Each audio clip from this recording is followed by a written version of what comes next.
Amen. Amen. Amen. Amen. Amen. Amen. Everybody say amen. Amen. Amen. Amen. Amen. Amen. Amen. Never boy, I met do never boy, papa.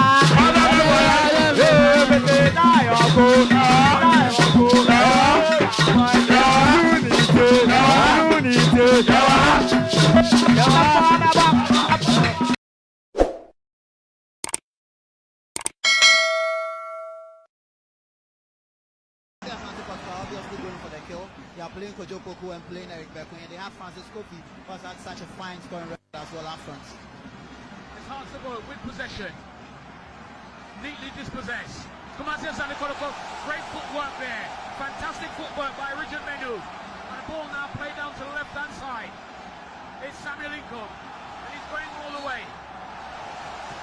Couldn't get the ball to Francis Kofi. He wins the free kick. Kujupoku, and he strikes one, but it's not on target, and there's no fear there. But quite clearly, they've set out their stall. Accra House of Folk would have a lot to do in weathering the early pressure from Kumasi and Asante Kotoko, especially on the right side from Francis Akwafo. He saw Sani Mohammed a bit off his line, and he tried to chip in. We have very, very, very interesting moments to come next. But it's interesting how Kumasi and Asante Kotoko have changed their strategy up front.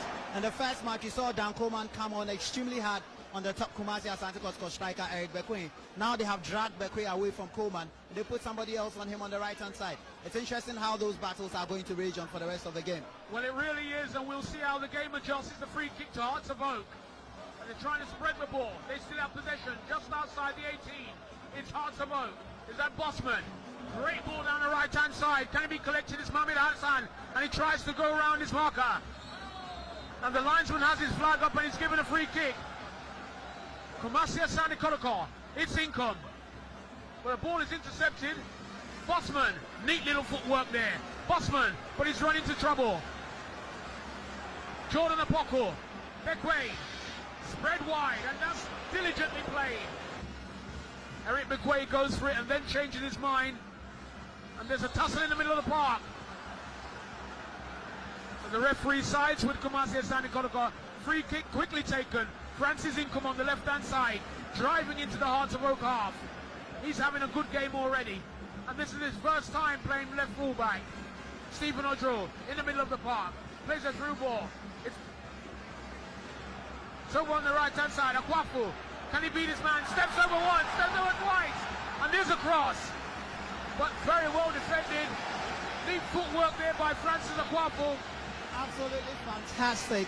And I like his show of confidence on the ball. Final delivery was poor. Next time he'll do well to get into the middle of the park. But it's interesting that most of the early decisions have gone in favor of Kumasi Asante Kotoko.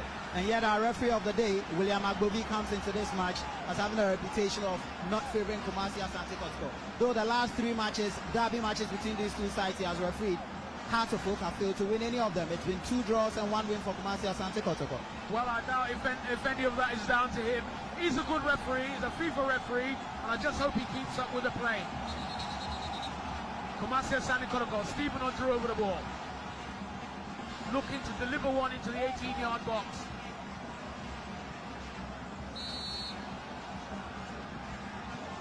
But it's wasted, and that was unfortunate.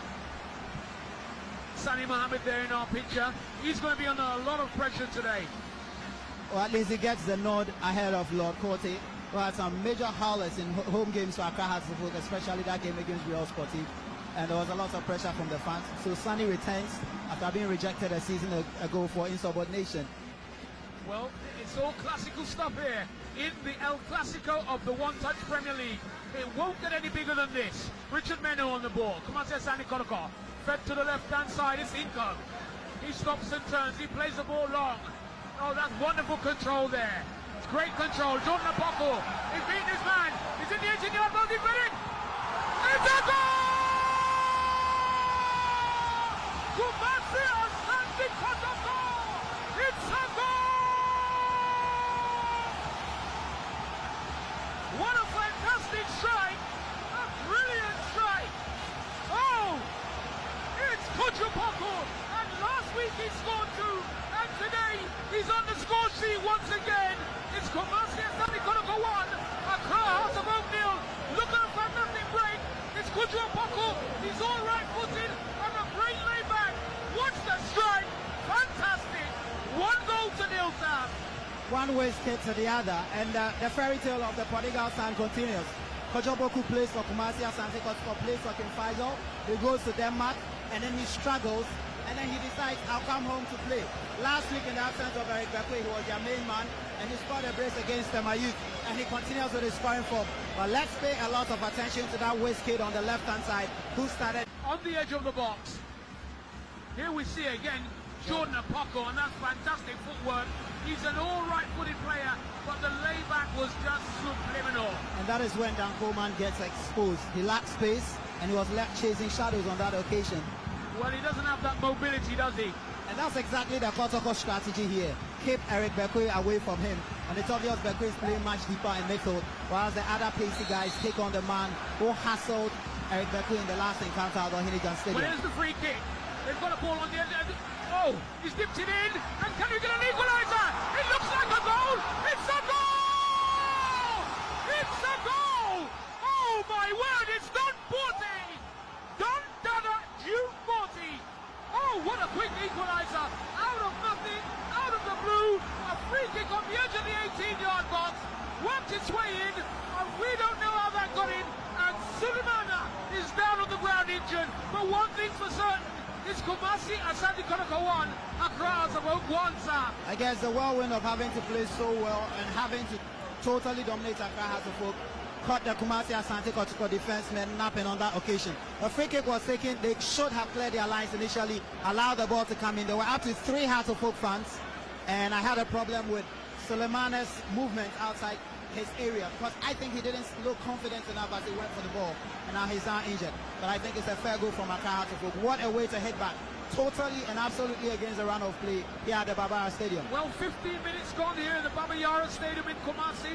It's the one-touch Premier League, and if we've got a fantastic game on our hands, it's Kumasi Asante Kotoko 1, Accra Hearts of Oak 1. And no one expected it from the free kick. Here's the slow-mo again. The ball just drifts aimlessly across, but Don Porty was quicker to respond to it and drove the ball in the back of the net. And the euphoria, I don't know, am I feeling? Had a good advantage if he had come out for that particular ball to punch it out. They could easily have been caught pants down here as we go into this crucial last stages. Oh, and Kotoko plays the ball a bit too short. There was no punch in that pass. And it was sufficient for Hearts to take possession. And the ball is shot across, but it's an offside decision. End-to-end stuff here at the Barbara Stadium. Both teams showing a resolve and a determination to go in for the kill even in this first half of the game. But I think, quite apart from the short nature of the pass from Kotoko to Eric Bekwe, perhaps Eric Bekwe expected Chalvadis to lunge at him to come in with a very strong challenge. Was trying to protect his legs, so he decided to skip rather than going for the ball. And as we saw, Vades was just short of going in for the ball, and perhaps he should have persisted and he would have taken that ball. Okay, back to the game, and here we go. It's a Koganza. It's going to be a 1v1. It's a goal! What a goal! Accra Hearts of Oak have taken the lead against the run of play. It's absolutely phenomenal. And the Hearts fans go wild, and Kumasi Asante Kotoko supporters are very, very silent. It's 2-1, and who would believe it? Well, remember when we were on our way from Accra and we're coming to Kumasi, the Accra Hearts of Oak fans kept saying that they were going to win by 2-1. Now here they are leading, and I think Kumasi Asante Kotoko have paid dearly for their own mistakes at the back. Start with this ball. I felt it was a foul because Steve Edro was manhandled. It wasn't taken. But then this challenge from Richard Menu, totally miscalculated, totally unprofessionally done. And the goalkeeper, who I've been complaining about for most parts of this game, just flailed his arms and never looked like he was going to save the ball. Didn't come out with a lot of confidence. Was always going to be beaten. The big question is, for those who believe in superstition and kept saying that Accra Hearts of Oak were going to win by 2-1, is it going to pay off? And let me just add, Nana, that just before we came on here into commentary position, a Hearts of Oak bird whispered into my ears that the last time Kumasi Asante Kotoko lost here by a goal to 0 to Hearts of Oak in 1999 under Herbert Mensah, they had just signed a new contract. That is left, and certainly in the next 45 minutes of the second half. Well, if you've just joined us, you're tuned into a live match of Kumasi Asante Kotoko against Accra Hearts of Oak in the one-touch Premier League, and against the run of play, against all expectation, against all the odds, Accra Hearts of Oak are leading Kumasi Asante Kotoko by 2 goals to 1. I think Kumasi Asante Kotoko would really need a recess break. They really need a halftime break to rethink, to regroup, and I'm wondering what sort of harsh words that Bashir Hayford is going to tell his boys out there, because they do need to. It's going to come back way! Back way! It's 2-all! Eric Beckway! Eric Beckway! The leading goal scorer in the one-touch Premier League! Kumasi Asante Kotoko have now gone back on level banging. They have the answer. They have the antidote. It's now 2 goals on. It doesn't get any better than this. What a way to respond to conceding a last-minute goal in the first half of the game. It's 2-all, and this game is turning out to be everything anyone had ever expected it to be. This is action-packed, this is scintillating football, and this is Ghana football at its zenith. Well, it was a pass from Kujupoku, and it was slotted home beautiful. The top goal scorer, Eric Beckway, 13 goals out of 19 matches. Kumasi Asante Kotoko 2, Accra Hearts of Oak 2. And I think Hearts of Oak were given a taste of